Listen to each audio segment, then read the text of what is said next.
everyone. I hope you're having a good evening.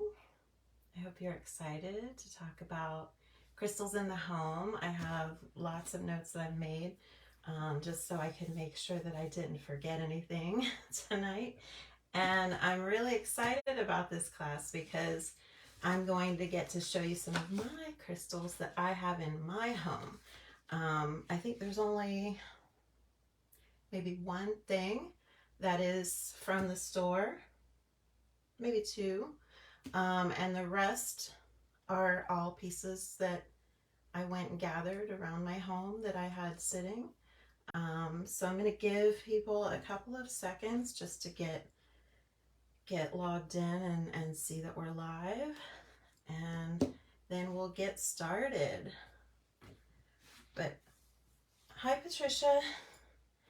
Yeah, I'm really excited about this class because you get to see some of the crystals that I have in my home and just talk about how you can use them in your home and which crystals are better for which room. So I have, if you could see my desk, I have crystals everywhere right now just because I have them all placed to make sure that I don't forget anything. And then of course I have my handy dandy notes. So I want to make sure that I don't miss anything. So the first thing I wanted to talk about really was mainly the perimeter of your house, forming a protective environment for your house, or your apartment, or whatever you have. And you could do this. It doesn't matter what space you have. It could be just maybe you just have a room, and that's fine as well. But one of the things that I find to be extremely important is creating a perimeter. And I do that with black tourmaline. So for me, I will put black tourmaline in the corners of my house. I actually do put it in the windows as well. If you have nice little tiny tumbles, you can put it over the door frame, which is a nice way to kind of create a protective barrier. And black tourmaline, its whole purpose is to protect you, your space, your belongings. So that's one of the reasons why I really turn to black tourmaline as an ally for protecting my home. So again, I'll just put it in the windowsills, little pieces like this, or if you have little tiny tumbles, that's another great way to just put those in the four corners and in the windowsills. If you can put them over the door frames, great. The other thing I like to do, and this is more bedroom, but is create that same perimeter under your bed. So what you can do is take 4 little tumbles and just place them in the 4 corners of your bed.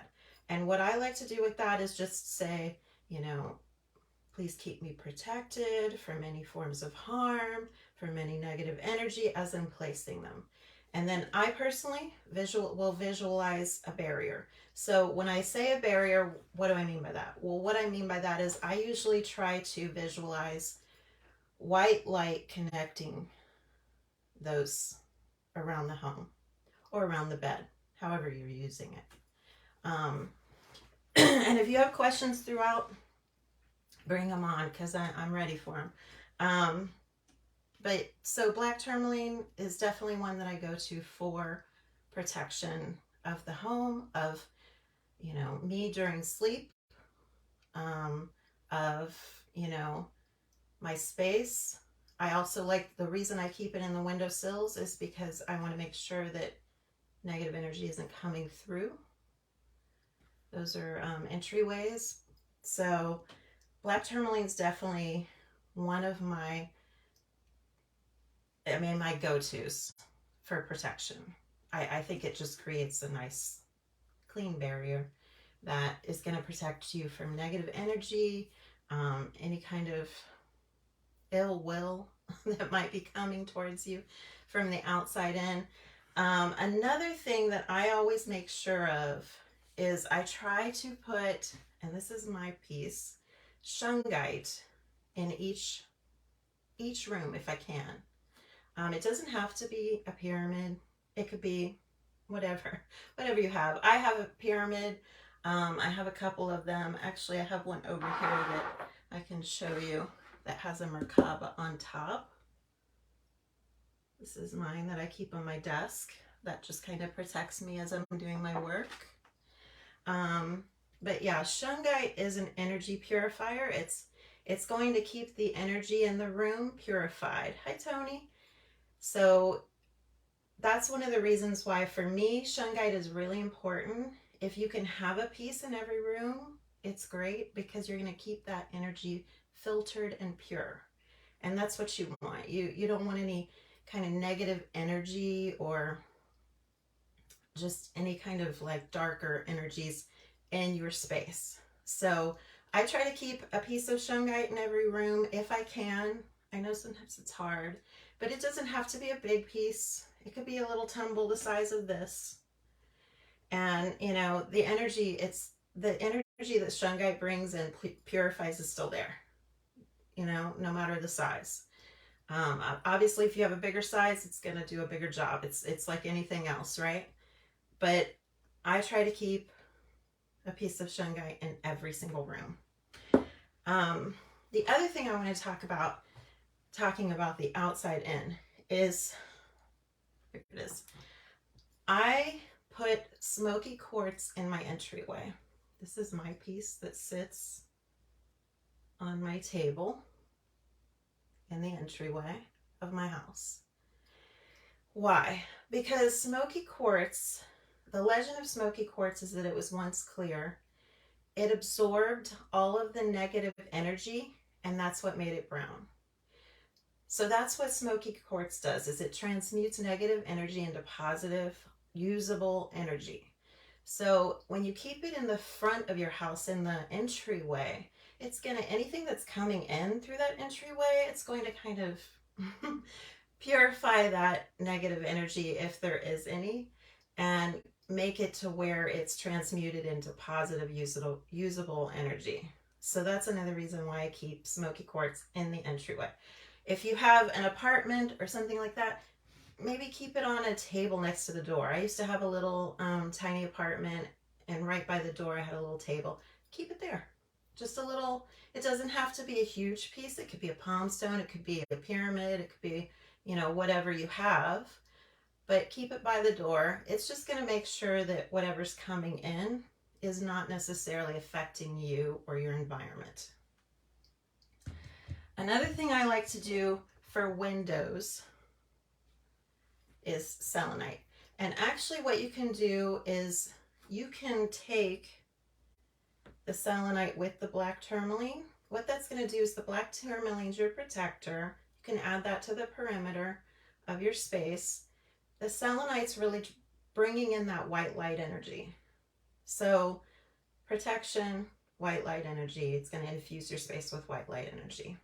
So that's another one that I keep in the windowsills, just anything that's coming in. If you had a little tiny piece that you could maybe put it above a windowsill or a doorway. I don't really have those kind of little pieces because selenite's a little bit fragile. So it can break easily, and if it falls off the windowsill or the door frame, it's gonna break probably. So that's why I don't normally do doors with that, but I do put it in the windowsills just like this. This is my little piece from my office that sits in my window, and just a real little piece, little tiny one, not too expensive, and I just put it right in the windowsill. You have to watch your cats if you have cats, because I do, and sometimes they think it's a plaything. But I mean, it's been sitting there for years now, and luckily it has not fallen or broken. So that's a good thing. So, oh, I did want to talk about if you have a Ganesha. If you have a Ganesha statue, that's another way that you can just kind of invite blessings into your home. And I put, let's see if I have mine. This is mine. It's gold sheen obsidian. And I just put this in, again, that front entryway facing into the house. You want to make sure that your Ganesha faces into your home because it's going to invite prosperity, abundance, blessings into your home. So those are all entryway and perimeter. Next space I want to talk about is the living room. So in the living room, I typically like to use blue calcite. I have a little blue calcite freeform here, and it invites relaxation, aids in communication. So usually when you're in the living room, maybe some people have a living room and a family room. I personally do. But some people just have a family room. I had that for years. But when you have a living room, usually that's your room you're supposed to be entertaining in, or that's the way it used to be anyway in my family.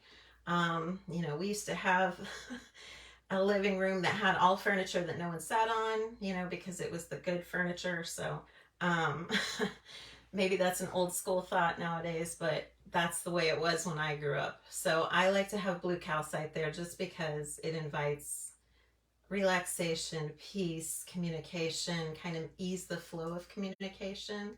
And usually that's where you're going to be entertaining. I also like to have petrified wood in that space as well, just because it helps you establish deep roots, ancestral connection, grounding. And when people come into your home, it's nice for them to feel comfortable, um, grounded, and just stable and happy. So I like to use petrified wood. I did want to say, you can use, with the blue calcite, this is a free form. Free forms keep the energy free flowing. So that's another reason I picked a free form for the living room. For petrified wood, I don't have a cube, but if you did have a cube, that would be a great addition, just because cubes are going to help you to stay rooted, strong, stable. So it's a great space. It's a great shape to add with the petrified wood. I personally don't have a cube, and I'm not sure if I've seen one. This is my other piece of petrified wood that I use in my home. And again, petrified wood is just going to help you to establish those roots, help you to connect ancestrally, which is a good way to kind of, in the living room, I think, because when people come over and you're entertaining, then you can, it's nice to feel connected. So that's another reason I have that there. I also use lapis lazuli. So this is my piece. And I did think it would be kind of nice if you had a lapis lazuli heart, just because hearts infuse the space with love and compassion and kindness. But lapis lazuli really encourages truthful communication. So that's one of the reasons I chose lapis lazuli for the living room, just because that's most likely where you're going to be entertaining. So, you want truthful communication. You want, Cleopatra actually used to crush this and use it as eyeshadow in her negotiations, just so that she thought it would aid truthful communication. It relieves stress. It helps you to realize the importance of self-care, and really helps you step into your power. And lapis lazuli is just going to be a place where a stone that's going to help you shine. And so that's why I chose it for the living room, where you would be normally entertaining. If you entertain, I don't personally entertain a lot. Or if I do, it's so informal that people don't stay in my living room very long, except for animals. The next room I wanted to talk about was the dining room. And I gotta find, I don't know where my citrine is. I had it here somewhere. There it is. Citrine. So citrine, I thought it would be nice if you had a citrine generator. Generators really just keep the vibration high, keeps the energy high. And citrine is, while it's known to be a merchant stone and it's known to invite prosperity, it's also a stone of really just warm, sunny happiness and joy. Um, so really just positive, free-flowing energy. And so that's one of the reasons I thought in the dining room, citrine would be a great addition to like your dining table, just to keep the energy up, keep the energy flowing. Because another thing is you're probably going to be entertaining there too, right? I mean, that's probably where I entertain the most. Is going to be the dining room. You know, people come over for meals or, you know, holidays or whatever. So citrine just kind of keeps that sunny, happy disposition going, you know, and so I thought citrine would be a great addition to the dining room. I also personally love green adventurine. I have my little flame here. I got this a long time ago. Actually, my husband, I think, got this for me. So green adventurine is all about new growth, new opportunities, um, just energizing, revitalizing, bringing joy. And so that's why I thought green adventurine would be a great addition to your dining room because, you know, that's really where you want to just keep, you know, new opportunities flowing and new abundance and new um, just new ways of connecting too with the people around you. So I thought, you know, if you're entertaining in the dining room, that'd be a great addition. I think it'd be great if you had a star, a green adventuring star. I tried to find, I don't have a star, but I do have kind of like a star, kind of starish shape. Um, and stars embody hope and abundance and enjoyment. So I thought that'd be a great one if you had it. But anyway, you have green adventuring. It's going to do the same job. It's just the shape kind of adds a little bit of intention to the room. And that's the important thing with these, right? Because um, really, it's about what you intend for that crystal. So, you know, when you're working with your crystal, you want to make sure to hold it in your left hand and cover it with your right and just let it know what its job is. That's the most important thing with crystals, is just placing the intention, um, and making sure that they know, so they can be that ally for you in each room. So now they know what the expectation is, what you're looking for them to do. Okay, so the next space that I want to talk about was the office. And there it is. Oh, pyrite. Cannot go wrong with pyrite in the office. Pyrite is about success. It's about prosperity. It's about wealth. It's about drive. It's about focused intent. I personally have this little cluster here that's in my office at all times. I also have this pyrite and magnetite pyramid that sits on my desk. But pyrite is going to be your ally to really help give you that drive, give you that ambition, really give you that spark so that you can get to the place you want in your career.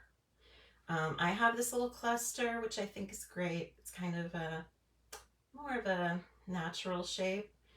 You could use a pyramid. Pyramids really magnify your intent.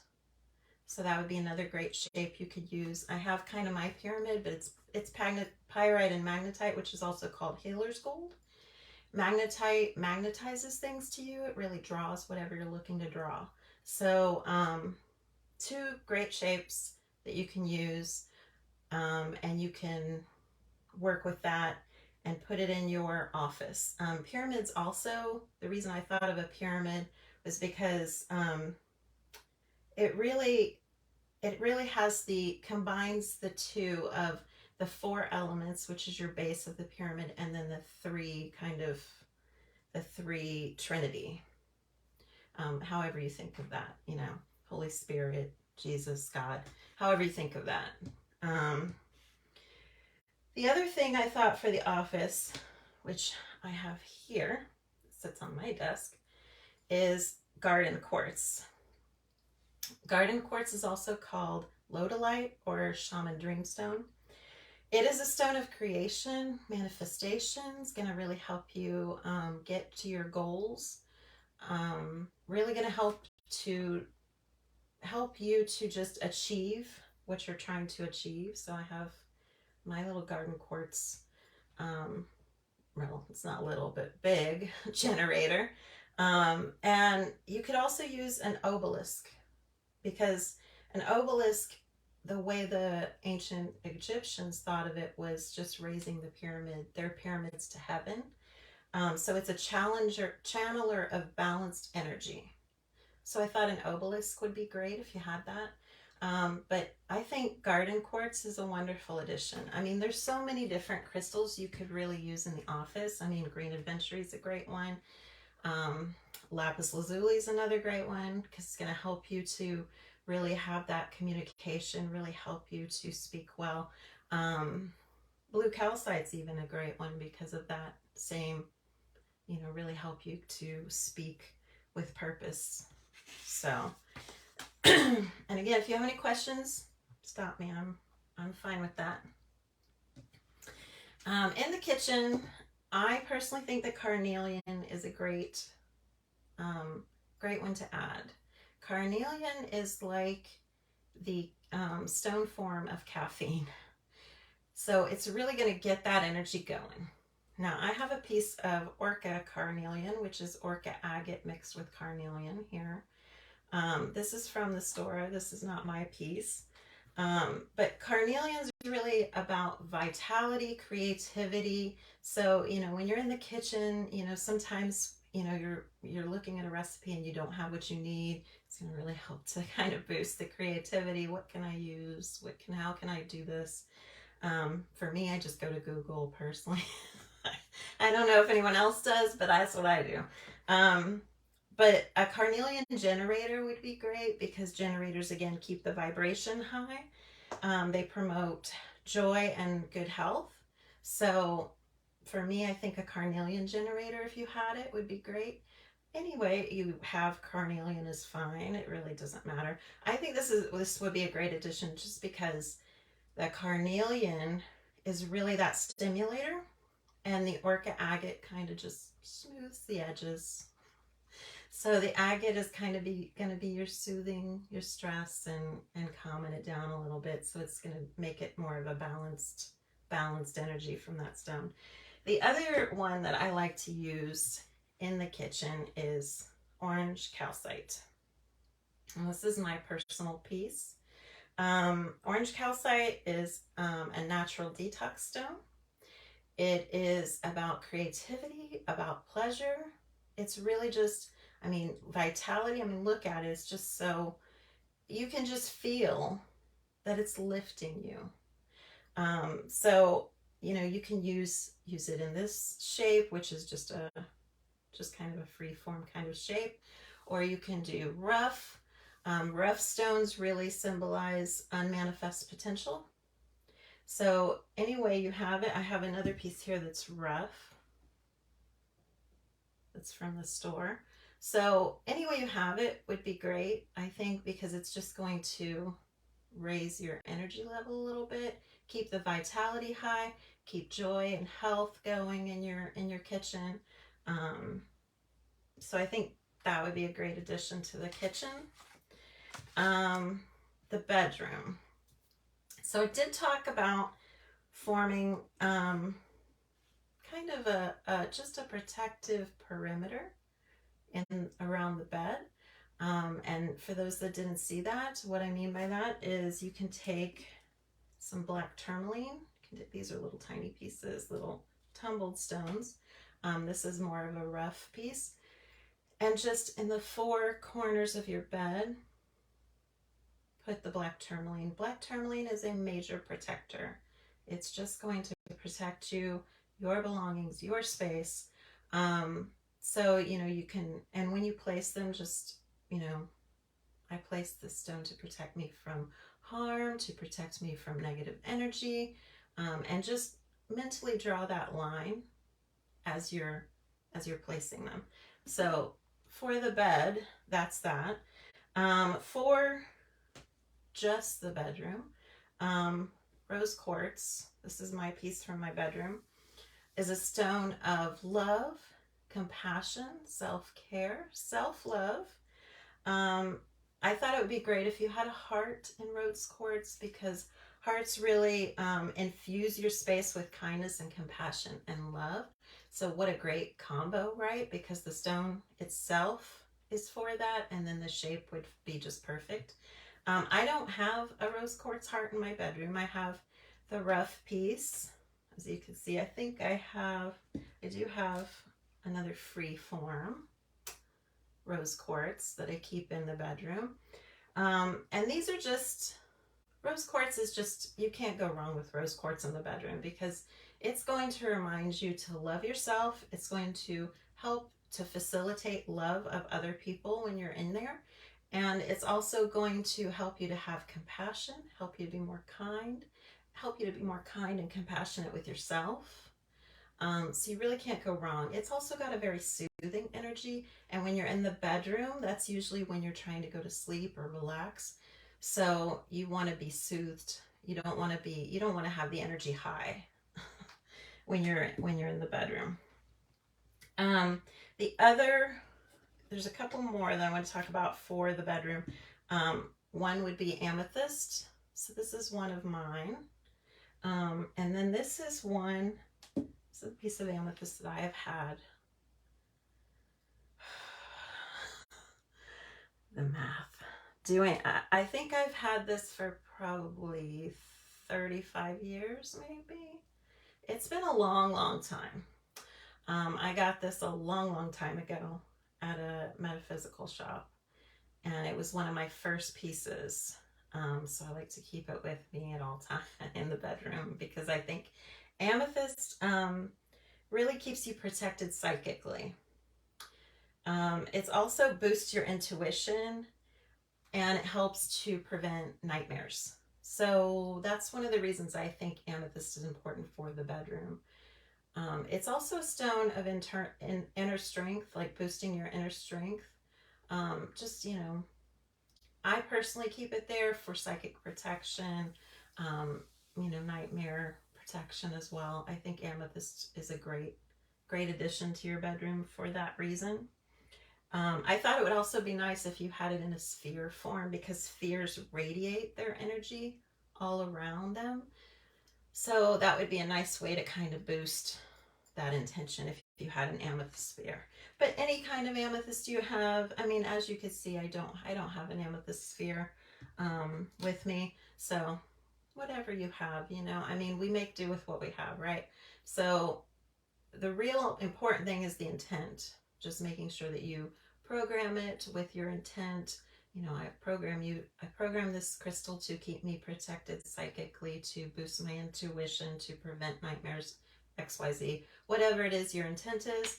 And then that way the crystal really knows how it's going to be your ally. I also I like lepidolite in the bedroom. Lepidolite is the stone form of lithium. And what does lithium do? Balances out your emotions, soothes you, just kind of soothes your emotions and calms you down. This is lepidolite and quartz flame. And speaking of quartz, for myself, I typically don't like to have a lot of quartz in the bedroom. If you have a lot of just clear, when I say that, I mean clear. I don't necessarily mean smoky quartz or rose quartz or any of those. The reason for that is because clear quartz vibrates at a higher, we call it spin. It vibrates at a higher spin. So when you're trying to calm down and you have a lot of quartz around you, it magnifies and amplifies that feeling.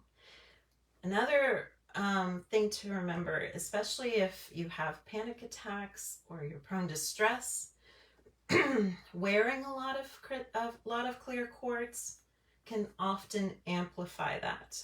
It's really important that when you wear clear quartz. Make sure when you're programming to say always work for my highest good. I wear clear quartz lots all the time. I don't necessarily have a lot of clear quartz in my bedroom for that specific reason, just because I'm trying to lower the vibration, not raise it in there. You know, I'm trying to rest. So, but when I program clear quartz, I always make sure to say, always work for my highest good, because that way, you know, when you're laying down and you're trying to go to sleep, the crystal's not trying to amp you up as it normally would. So lepidolite, stone form of lithium, it really just keeps you calm, balances your emotions, soothes you out, you know, just kind of makes you chill. And that's what, you know, I like to have when I'm trying to rest or lay down for the evening, is I like to be calm. Now, this is lepidolite and quartz, and I normally don't like quartz on its own, clear quartz, in my bedroom, but because this is lepidolite with quartz, what happens is the quartz in the matrix actually amplifies the lepidolite. So what it does is amplify that soothing, calming, stress-free sensation. And flames create a vortex of energy. So you can always use them at your chakras, whichever chakra, and they create a vortex of energy. So that's why I have the flame, lepidolite, and quartz in my bedroom. In the bathroom. Now, I don't personally have a lot of crystals in my bathroom. And it took me a while to figure out what would I recommend for the bathroom. And, you know, there's a lot of conjecture out there about what should be in the bathroom and what you should put there. I personally, the only one I could really come to is selenite. And that's because selenite really infuses with white light energy. It also purifies the environment. And I thought, you know, that would be a great addition to your bathroom, because that's really where you're trying to purify your body. So it'd be great to kind of purify the energy at the same time. Another great thing that you can do is, if you have some Palo Santo, you can always hang that in your shower. That's a great way to kind of keep that energy pure, because when the steam hits the Palo Santo, it's going to lift it and really just infuse it. So that's another great way. A lot of people will even put the Himalayan salt and use that in their shower, or, you know, they'll put a cube. You can do that. For salt baths is a great way to purify your energy. Another thing I should mention is that if you're feeling sick, congested, really, I mean, and I think we're all in that situation right now where that's really going around. Salt bath, you have to do salt baths. I highly recommend it. I practice it in this house. My son, when he is feeling really congested and icky, a Himalayan salt bath or any kind of really salt bath, you know, bath salts, any kind of bath salts that you have, make yourself a salt bath. The steam's gonna rise. You're gonna feel better. He felt better right away, every single time. I do too. So I highly recommend that if you're feeling sick. But in the bathroom, I would recommend selenite. You have to be careful with selenite, though. I wouldn't use this particular piece. This particular piece I got in New Orleans a few years ago, and I just thought it was a unique little shape here with the point, and then the sides are kind of rough still. I wouldn't put a big piece like this in there, just because the selenite's a little bit fragile. I wouldn't want to damage the crystal. But if you have just a little tiny tumble or a little piece, I don't think it would hurt anything to put it in there.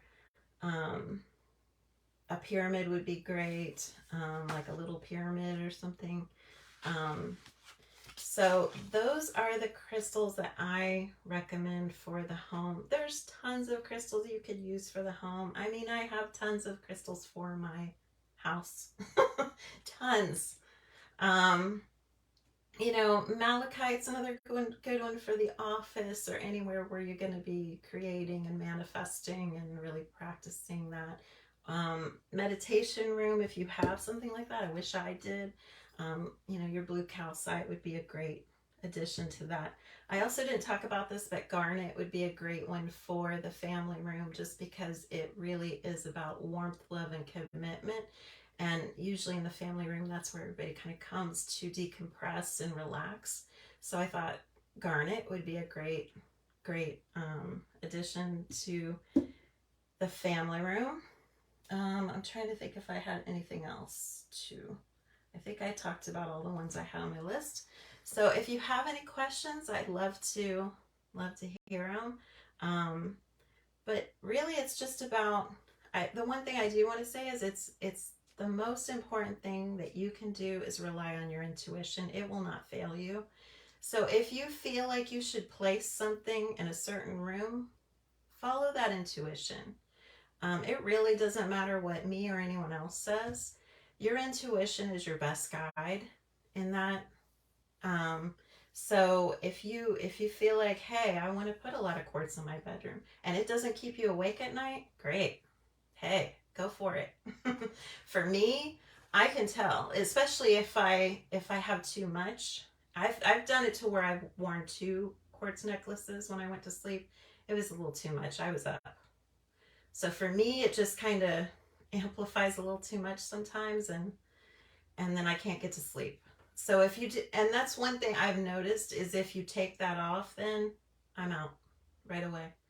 So just food for thought. If you're having trouble sleeping and you're wearing, 3 quartz necklaces, or you have a lot of quartz around you, that might be one of the reasons. And maybe if you just put it in the other room for now, or take the necklace off and put it away from you, that probably help aid. Certain crystals, they all vibrate at certain levels. They have a certain spin to them. So really, if you're trying to ground yourself or calm down, you don't want to pick a higher spin crystal. And the reason I point like this is because they really correspond with your chakras, which are your think of them like 7.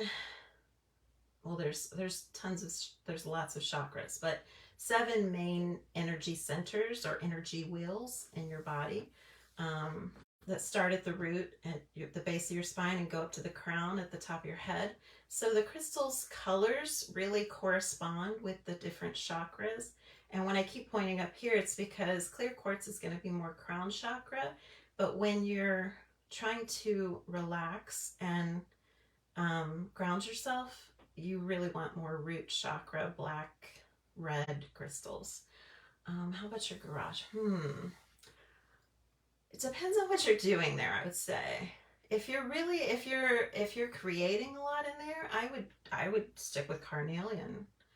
I think carnelian's a great stone for creativity. That's my go-to for creativity for sure.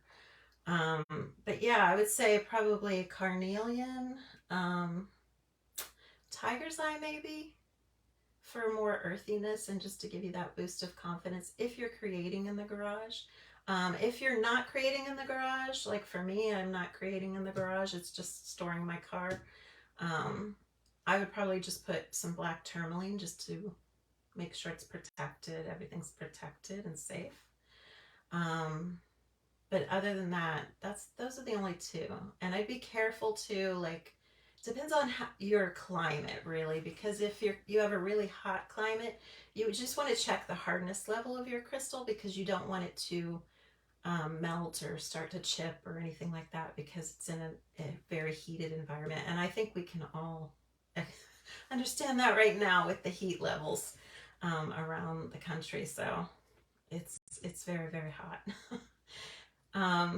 If anybody has any other questions, happy to answer them. But yeah, I think, like I said, there's lots of crystals you can use. Use your intuition. It's not going to fail you. You can also use a pendulum. You could say, should I place this here? And, you know, for me, I actually just got this pendulum that I've been working with a lot, and I really like it because it's copper. But you can just say, you know, show me yes. And hopefully you can see that, but it's going like this. And then show me no. Can you see that start going like this? And then I would just ask it, you know, should I place this crystal here? Should I place this crystal here? If you're wondering, you know, and that's probably the easiest way to kind of tell, is this a good place for this crystal? Other than the hardness and the temperature. I do worry about that. Like, you know, that's one of the reasons why I say about selenite in the bathroom, because of the steam, just because it is a little bit fragile. But definitely use your pendulum. I use my pendulum every single day to clear chakra blockages. And just very easy. I mean, it's very easy. If you have a pendulum, you can just place it at your crown chakra and start there and say, do I have a blockage at the crown chakra? Yes. Do I have one at the third eye? No. Do I have one at the throat chakra?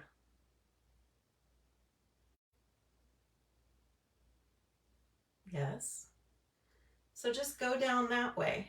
So you're going to start crown, third eye, throat, heart. Solar plexus is about 2 inches above your belly button. Sacral chakra is about 2 inches below. Root chakra is at the base of your tailbone. You're just going to go straight through. If you have a blockage, what to do then? You can use a couple of ways. You can use sound tools. I use my singing bowls a lot.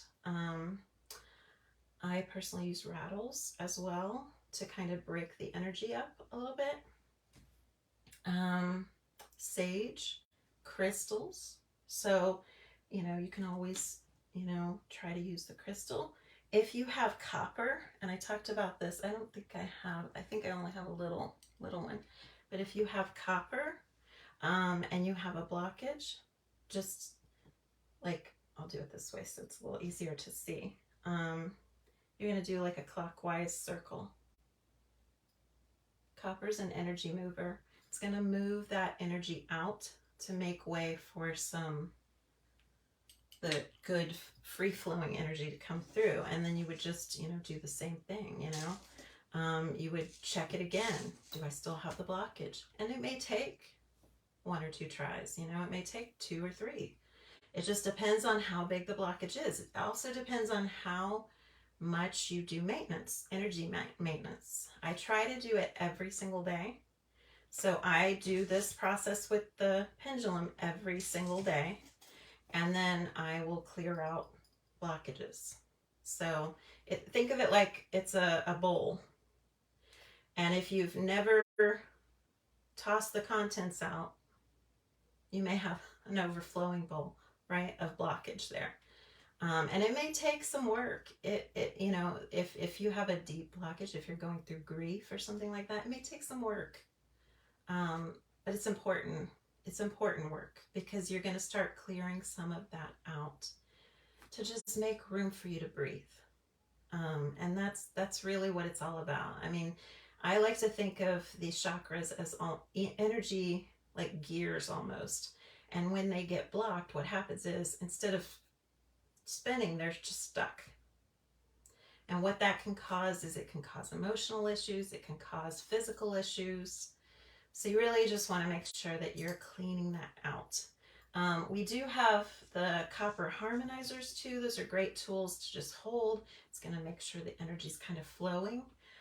You can use those as well with the circle technique that I showed. But that's exactly what I do. As a matter of fact, I have these on my desk because I can move headache with that. Real easy. No medicine. So energy maintenance is important. And your pendulum is your ally. It's going to help you to figure out where the blockages are, what areas you need to work on more, so that you can clear them out. And that way you have free flowing energy throughout your body. Because it's definitely important to any physical issues you have to consult Western medicine doctors. But at the same time, that's half of the whole. So you want to make sure you're taking care of the energy issues as well, so that they're not cropping up into physical issues. Because if you have that, oftentimes you see these things happen a lot, where people are dealing with a lot of things and they're not sure how to say it, or they can't talk about it, and it festers, just festers. Has to go somewhere. And what it usually does is it'll show its ugly head in some sort of disease or emotional issue or something else. So just making sure to clear it each day is an easy way. It takes me not even 5 minutes, not even, probably 3, if that. It's a quick process. And now, because I'm constantly clearing, it's a lot less to deal with. When you first start doing energy maintenance, it may feel like everything's blocked. But once you start doing it a little more frequently, you're going to realize that it's maybe one. Maybe you had everything was clear, and then you had an issue where someone cut you off, and in traffic, it scares you. Root chakra. It's going to immediately. It's going to hit your root chakra, because that's where your safety and security live. So just food for thought to think about. I know that's not what this class is about. This class is about about crystals, not about chakras, but just a quick way to kind of use some of your tools, because you can use these tools to also clear blockages. Shungite is a perfect ally to clear blockages and to purify any kind of energy issues you got going on. Selenite is another one that's great. You can use the selenite to really, do the same thing. I personally like copper. I'm a huge fan of copper. Really excited that I finally brought some to the school, to the store. But I personally have copper. I have copper pendants. Obviously, I just got the copper pendulum, which I was really excited about. I have copper tools that I use on a daily basis to kind of just get the energy flowing and moving. I have my own copper harmonizers that I use. That's one of the reasons I wanted to bring them to the store, because I know how important it is to me to have them. So yeah, you can use your crystals though just as easily. I would personally, for energy blockages, I would probably go with shungite or selenite. Those would be my 2. Obsidian. Obsidian's a really good one too. So that would be another one that you could use for that. Obsidian's great at helping you identify blockages and clear them. The ancient Maya used them all the time for that purpose. So if anyone has any other questions, I'd be happy to answer. If not, I'm really happy that you were all here. I'm happy I got to spend time with you today. And hope to do it again soon. I'm going to be doing, probably this coming week, I'll be popping on to do some quick oracle card readings and just hopefully connect with you a little bit more that way, so that I can give you some more personalized readings rather than just a general collective. But I hope that you all have a wonderful evening. I'm so happy you were here, and thank you so much for attending. And I hope that you have a great night, and I hope that this maybe helped you get some ideas for different rooms in your house and how you can incorporate your crystals. And again, trust your intuition, because it is above and beyond everything, and anyone else, anybody else's knowledge. Trust your intuition. It's not going to fail you. It's going to lead you in the right direction. And I hope you guys have a wonderful rest of your weekend and get some get some real self-care and some time to breathe. I'll see you soon. Thanks.